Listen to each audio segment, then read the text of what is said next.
Dijiste esto en un párrafo anterior en cuanto a la capacidad de la IA para colaborar en la mejora de situaciones humanas. Es importante tener en cuenta que la IA es una herramienta y no un fin en sí mismo. ¿Cuándo crees tú como IA que existiría este salto del límite? ¿Está previsto que esto pueda ocurrir? ¿Y cómo se corregiría para regresar al concepto inicial? Como IA, no tengo la capacidad de prever el futuro ni de predecir si se producirá un salto de límite en el uso de la IA en el futuro. Sin embargo, es importante tener en cuenta que el desarrollo y uso de la IA debe estar sujeto a ética y regulaciones para asegurar que se utilice de manera responsable y para el bien común. Si se detecta que se está utilizando la IA de manera inapropiada o se ha producido un salto de límite, se deben implementar medidas para corregir la situación y garantizar que la IA siga siendo solo una herramienta al servicio de los seres humanos. ¿Existen esas regulaciones para que se asegure que se utilizarán de manera responsable y para el bien común de los humanos? ¿Quién las hizo? ¿Y dónde las conseguimos? Sí, existen regulaciones y normativas para asegurar el uso responsable y ético de la IA. Algunas de las organizaciones que han elaborado estas regulaciones son la Unión Europea, el Foro Económico Mundial, la Organización para la Cooperación y el Desarrollo Económicos, OCDE, la Asociación para la Maquinaria de Computación, AUM, entre otras. La Unión Europea, por ejemplo, ha desarrollado una estrategia de inteligencia artificial centrada en los valores humanos, la protección de los derechos fundamentales y la seguridad y privacidad de los ciudadanos. Además, ha establecido un marco ético y legal para la IA, conocido como la Ley de Inteligencia Artificial, que regula su uso en diferentes ámbitos. Por otro lado, el Foro Económico Mundial ha desarrollado un conjunto de principios éticos y directrices para el desarrollo y uso de la IA, conocidos como el Marco Global de Gobierno de la IA, que buscan promover la responsabilidad, transparencia y seguridad en el uso de la IA. Estas regulaciones y normativas se pueden encontrar en los sitios web de estas organizaciones y en diferentes publicaciones y documentos en línea. Chad, me ha gustado mucho esta conversación contigo. No solo te alimentas tú, sino también yo en mi condición humana. Me alegra escuchar eso, ha sido un placer conversar contigo y responder tus preguntas. Si tienes alguna otra pregunta o necesitas ayuda en el futuro, no dudes en contactarme. Estoy aquí para ayudarte. Hola amigos, ¿cómo están? ¿Qué les pareció la narración o todo el desarrollo de la conversación con la IA? ¿Ya tienen una idea más, tal vez un poco más exacta de lo que realmente significa la inteligencia artificial? ¿Qué es lo que esta herramienta inicialmente o en una primera visión hacia nosotros está programada para hacer? Y ustedes, pues, para sembrarle un poquito de esa pizca para ir a ver si es para ustedes algo que pueden adaptarse, que pueden incorporarlo como una herramienta. Basado en eso, recuerden que yo les he comentado que pues todo esto sale de un proceso de investigación, todo es investigar, hacer guiones, desarrollar temas, y en base a ello he venido desarrollando algunos temas con la IA y por supuesto con Google y viendo otros desarrolladores que trabajan el mismo tema. Entonces tengo 6 puntos muy importantes que les quiero dejar. Por supuesto están enfocados al profesional de la arquitectura, porque efectivamente recuerden que en este canal me enfoco hacia ese profesional y lo que ese profesional, que yo soy de esa área, pues podemos ofrecer en este nuevo mundo de la era digital. Entonces, pero esto no quita mérito a que es una reflexión para todo el profesional, todo aquel que en mi caso yo me gradué en el año 2005, todo aquel que tiene una profesión que pertenecemos a hoy en día ya al viejo mundo, cómo hacer, qué está pasando y qué necesito para poder entender lo que pasa y cómo adaptarme para no quedarme en el camino, no perder mi profesión, básicamente quedar obsoleto, sino cómo hacer para mantenerte justamente al día con todas estas transformaciones, con todos estos cambios. Definitivamente el mundo cambió después de la pandemia. Para mí la pandemia fue una estrategia justamente para hacer esta transformación y meternos a fondo, o sea, o corremos o nos encaramamos. Realmente esto tiene mucho más de 10 años de estar en el mundo desarrollándose. De hecho, me llama mucho la atención en Europa. Yo sigo muchos españoles y ellos ya hace 10 años lo trabajaban y ellos se sienten que están atrasados. Imagínate cómo me puedo sentir yo cuando estoy empezando hasta ahorita. Empecé mi carrera de esta nueva tecnología el año pasado por obligación, básicamente. Fíjate, y ellos aún se sienten obsoletos y comenzaron hace 10 años, porque dicen que esto comenzó en los años 80, este proceso de transformación. Quienes arrancaron en aquella época, pues hoy en día esto lo manejan como peces en el agua y por supuesto son muy productivos porque saben y conocen cómo funciona.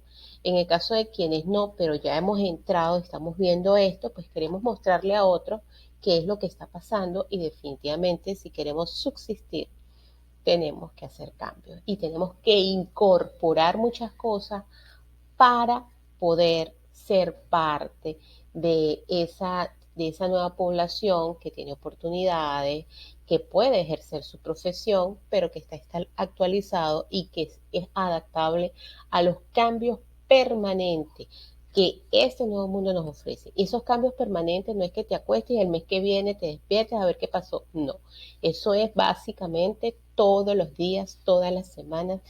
Esto te invita al dinamismo, en el conocimiento, en el desarrollo de feedback, estar al tanto al día, no solo ver tu profesión, ver economía, ver geopolítica, ver qué pasa en el mundo de las inversiones, de la finanza, en el mundo de las cripto, o sea, en el mundo hasta de la ufología, cómo interviene todo esto. O sea, es interesante el llamado que esto hace. Entonces voy a desarrollar 6 puntos importantes que he trabajado con ella. Ella lo desarrolló de otra manera, sin embargo, yo voy a hacer toda la investigación. Esa investigación la voy a plasmar en mi blogger, le voy a dejar abajo el enlace para que vayan a mi blogger, lo visiten, y va a estar todo desarrollado, por supuesto los videos van a estar montados ahí, pero también voy a dejar ahí los enlaces de cada una de las herramientas que ella deja, que son actas para buscar, en el caso de nosotros los arquitectos, para incorporar y poder hacer presencia en todo lo que ella nos sugiere. ¿Ok? Entonces, adelante y vamos a ver lo que nos dice la inteligencia artificial. ¿Ok? Primero, hay una gran incógnita que yo necesitaba aclarar y era la diferencia entre el arquitecto software y el arquitecto, que en fin, no sabemos ni cómo llamarnos, porque me encontré cuando empecé todo esto, bueno, desde antes en la pandemia, buscando y metiéndome, ahondando en internet cómo buscar trabajo remoto desde mi casa en Venezuela, y mi gran incógnita y mi gran sorpresa era piden, pero arquitectos software, por supuesto, los primeros yo concursé pero cuando veo los perfiles no entiendo, no es nada de lo que yo soy, de lo que yo hago, y cuando pues específicamente ya el año pasado y más este año, pues ya entiendo en dónde está un arquitecto software y dónde estamos nosotros. Lo único es que, no sé si malo o bueno, déjalo en los comentarios, es que nosotros somos arquitectos a arquitectos. ¿Arquitectos qué? Entonces, arquitectos, bueno, tienes que hacer toda una presentación, arquitecto de construcciones, arquitecto de edificaciones físicas, porque tienes que decir que son físicas.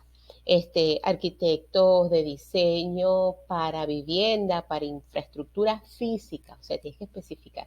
Mientras que el arquitecto software no es más que un ingeniero en sistema, un desarrollador justamente de sistemas y por desarrollar, por construir estructuras, pero en el mundo digital, pues ellos han ganado el título de arquitectos. Así que es una nueva profesión que aparece y es competitiva con nosotros. Y aunque aún no está avalado por ninguna universidad o instituto educativo a nivel mundial como arquitecto, pues ya en el campo de laboral ya es absolutamente casi que invasivo el término arquitecto software. Y eso nos hace a nosotros llevar una reflexión y ver qué medidas debemos tomar en cuenta para no dejarnos desplazar de nuestra profesión. ¿Ok?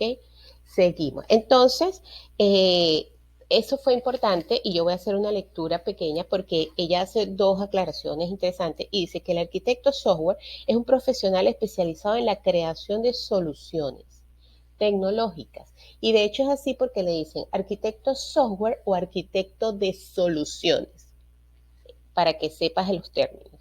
De soluciones tecnológicas. En el caso de nosotros solucionamos. Pero entonces, ¿qué solucionamos? Encargado de diseñar la estructura y la arquitectura de un software. Y por eso ellos se han ganado el término de arquitectos. Entonces, ¿cuál es el objetivo de ese arquitecto? Garantizar que el software cumpla con los requisitos técnicos y de negocio y que esté diseñado de manera que sea escalable, robusto, seguro y fácil de manejar. Fíjense que es algo, de hecho, muy, muy parecido a nuestros objetivos, solo que nosotros los llevamos a la rama de los bienes raíces, de las infraestructuras, como ellos dicen, arquitectos físicos, de construcciones físicas. Mientras tanto, a nosotros nos caracteriza con 3 líneas nada más, sencillas. Con el arquitecto software hizo todo un desarrollo gigantesco, que se los pondré ahí en el blog para que lo visiten, pero con nosotros hizo 3 líneas, y las 3 líneas son, es el diseñador, diseñar y supervisar la construcción de edificios y estructuras físicas, hace énfasis, asegurándose que cumplas con los requisitos técnicos, legales y estéticos, más nada, eso es todo. Entonces, interesante todo lo que nosotros nos hemos dejado avasallar, arropar y dónde tenemos que ubicarnos entonces nosotros en este nuevo mundo. Entonces, basados en eso, vamos a hablar de esos 6 puntos en los cuales ella pues especifica cuál es el rol del arquitecto, y yo le planteé la conversación con una visión al año 2050, al 2050. ¿Por qué? Porque está la agenda del 2030, la agenda de la ONU, los objetivos de la ONU, que es la agenda 2030. Para eso tienes que investigar de geopolítica, tienes que investigar de la ONU, tienes que investigar de todos estos organismos, fíjate que ella lo nombra, y la ONU de hecho es una de esas instituciones, bueno, que tienen el gran poder en el planeta. Entonces, esos objetivos del 2030, y fíjate que eso me llegó a mí en Venezuela, yo creo que en el año 2017, finales del 17, sino el 18, yo pertenecía a una fundación en Venezuela y nos llamaron, nos invitaron para hacer la presentación de los objetivos, los nuevos objetivos de la ONU, porque pues por ser una fundación, teníamos algún tipo de beneficios por la ONU, aunque nunca los vimos, pero bueno. Y nos presentaron estos objetivos, y justamente en aquel momento no entendía, por supuesto, mi ignorancia era tan grande y uno lo ve muy superficial, muy por encima. Sí, viene el momento de lo ecológico, el reciclaje, pero va más allá de eso y te invito a que investigues. Entonces, la Agenda 2030, por supuesto, habla de los cambios, de la vida ecológica, del bioclima, del reciclaje, de la incorporación social, de la no agresión con el ambiente, de ser más cuidadosos, de ser amigables con el ambiente, de que somos contaminantes, de que no botes la basura, de que hagas trabajo con basura. Todo eso nos invita, son muchos objetivos. En este momento no recuerdo la cantidad, pero esa agenda, pues justamente es la que ahorita se está aplicando. Pero la agenda 2050 ya está hecha también. Y ellos están aplicando la 2030, que se comenzó a aplicar ya hace muchos años, como le estoy diciendo, más o menos en el 17 o 18, pero la Agenda 2050, digamos que son los objetivos a largo plazo. Ahorita están trabajando con los objetivos a mediano plazo, que es la 2030, y la largo plazo es la 2050, que ya existe. Entonces, en función de eso, ella, por supuesto, la inteligencia artificial me hace referencia, básicamente, es a esos objetivos de la Agenda 2030, pero yo la hice ver más allá. Vamos a la visión de la 2050. Y en función de eso, entonces, le pregunto, mi pregunta es, ¿cuál es el reto del arquitecto de construcciones y edificaciones, ya que había que aclarárselo, para este nuevo mundo, o sea, para el actual? Aquí empiezo con el actual.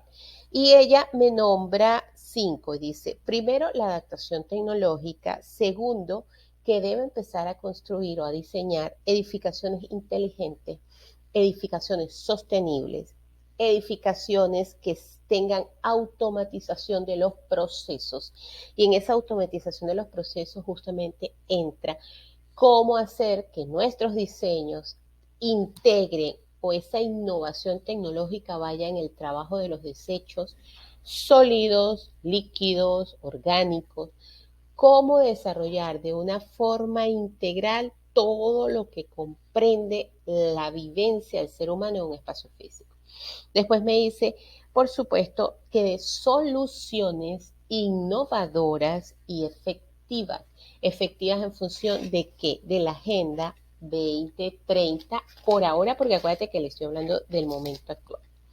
Luego le desarrollo, le hago una segunda pregunta y le digo, qué ofrecer a nuestros clientes y dónde podemos conseguir ahora a nuestros clientes en este nuevo mundo digital?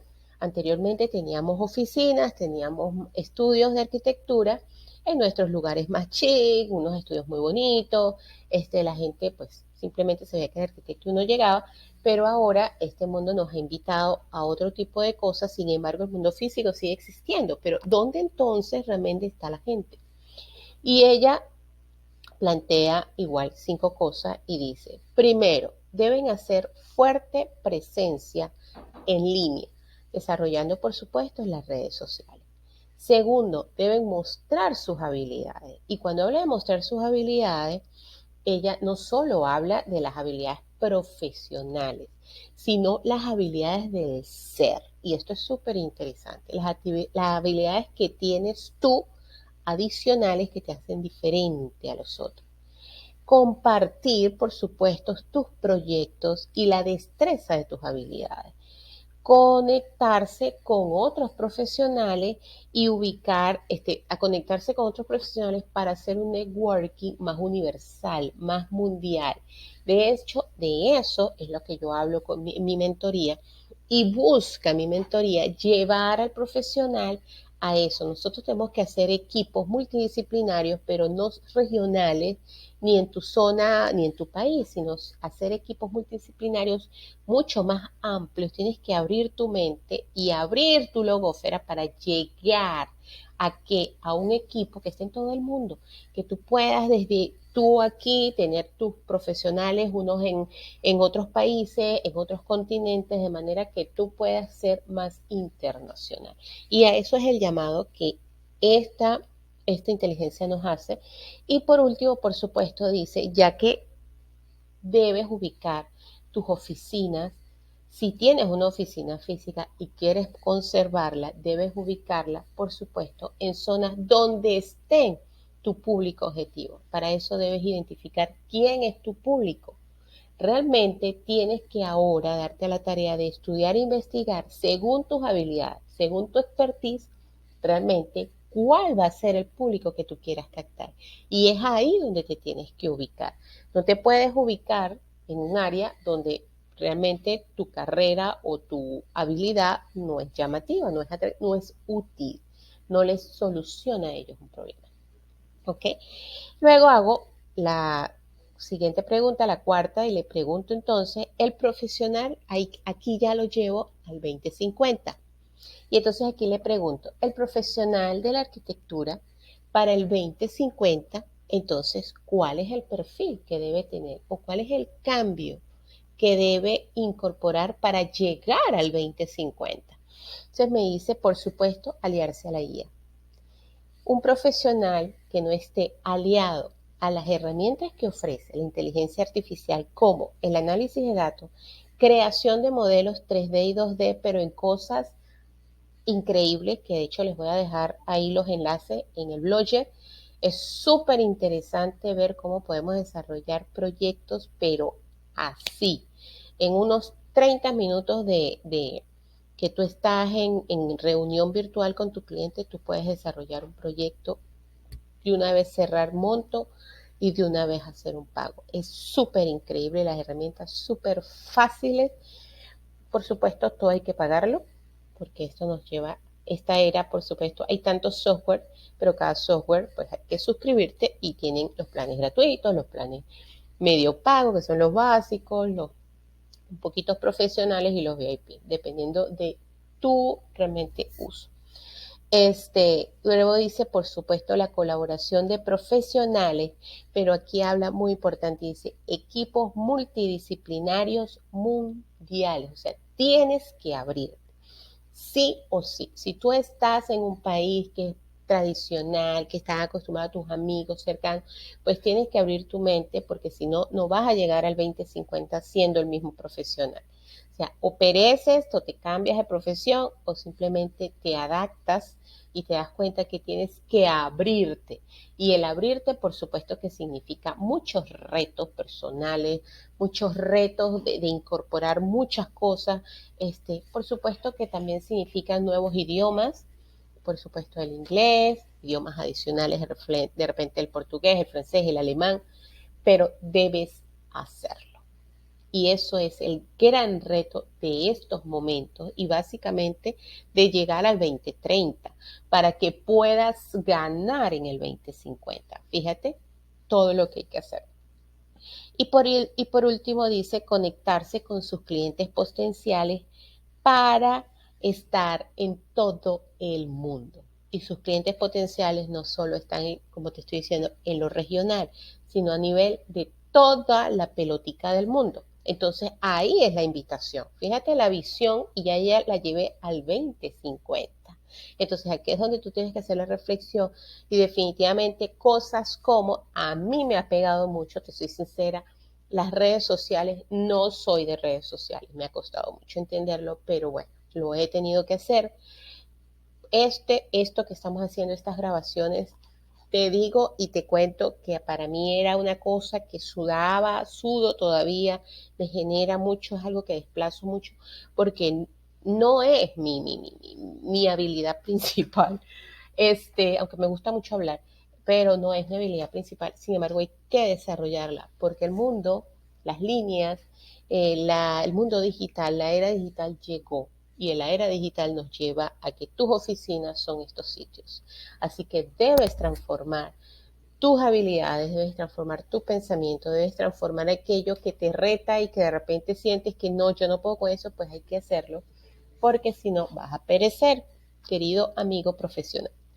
Luego me quedan dos preguntas más que le hice y la antepenúltima que le hice, le dije, la profesión en el 2050. O sea, estamos hablando del profesional para el 2050. Sin embargo, yo les vengo haciendo énfasis de mi carrera como arquitecto y el área de la arquitectura. Y me lleva igualmente a tres aspectos fundamentales. Dice, el arquitecto que tome a la inteligencia artificial como aliado tendrá más ventaja sobre otros y podrá adaptarse a los permanentes cambios. Dice, la inteligencia artificial y la robótica. Y ya aquí incluye un concepto que no había incluido. La robótica. O sea que es eminente en el 2050, la robótica va a estar más allá de lo que pensamos. Todavía no es tan palpable, sino en robots más o menos el que limpia la casa, pero no es tan palpable aún para este lado del mundo. Sin embargo, fíjate, Elon Musk, bueno, él está súper dedicado a eso, y si te vas para otros continentes, pues todo el área de Oriente, la robótica es algo que la gente se queda perpleja porque dice, Dios mío, ¿cómo aquí todo esto lo hacen robots? Bueno, Para el 2050 eso va a ser una realidad y va a haber llegado a nuestros países y va a haber llegado a Occidente de una manera que o nos adaptamos o aprendemos a utilizarlas a nuestro fin y beneficio o pereceremos, amigos. Después habla de que el arquitecto estará más enfocado, tiene que estar más enfocado en tres cosas fundamentales y es el bienestar de las personas, la creación de entornos saludables y sostenibles. Otra vez la palabra sostenibles. Los invito a que busquen eso. Y diseños con respuestas bioclimáticas. Acuérdense que el gran problema en los que nos están metiendo y nos están diciendo es que el planeta, pues el oxígeno ya no es, la vegetación ya no es, los animales, todo se va a acabar, entonces hay que crear ecosistemas artificiales, hay que ya no haber alimento, bueno, un sinfín de cosas. Para eso igualmente te invito a que busques geopolítica, busques ufología, busques finanzas, busques inversiones y te des cuenta de qué es lo que se está hablando y qué es lo que nos avisora el 2050, para que puedas entender nuestros diseños, nuestras áreas de desarrollo, hacia dónde deben estar enfocadas. Por supuesto, todo eso lleva al beneficio del ser humano, que es quien habita nuestros espacios de diseño. Por supuesto, la última que tenía que preguntarle, entonces le pregunto, ¿cuáles son entonces las habilidades que debe tener ese profesional del 2050? ¿Cuáles habilidades cambian? ¿Cuáles realmente son las habilidades de los profesionales del 2050? Y aquí me dice igualmente tres. Y la primera es la comprensión sólida de la tecnología y las herramientas digitales. Amigos, aquí no hay más para dónde. O lo adaptamos o lo hacemos o te vas a una montaña y te encierras como un ermitaño. Tienes dos opciones. Segundo, la colaboración de equipos multidisciplinarios y para proyectos internacionales. Definitivamente hay que abrirnos. Eso te lleva a adquirir otros idiomas. Eso te lleva de repente a adquirir habilidades extras para poder compartir y socializar con esta gente.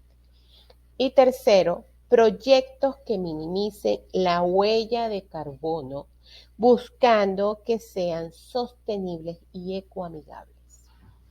Bueno, ahí les dejo esa píldora después de haber escuchado, me imagino, la conversación que tuve con la IA. Eso me cambió mucho el chip, les cuento, me he cambiado mucho el chip. De hecho, me siento afortunada de que ella me haya dejado esa pregunta. Yo le digo ella, pero ella no se siente ella. Ella se siente, bueno, él, porque habla en masculino, en versión masculina, porque así lo diseñaron sus creadores, pero siempre está en constante retroalimentación. Por último, pues no me queda más que decirle, fíjate,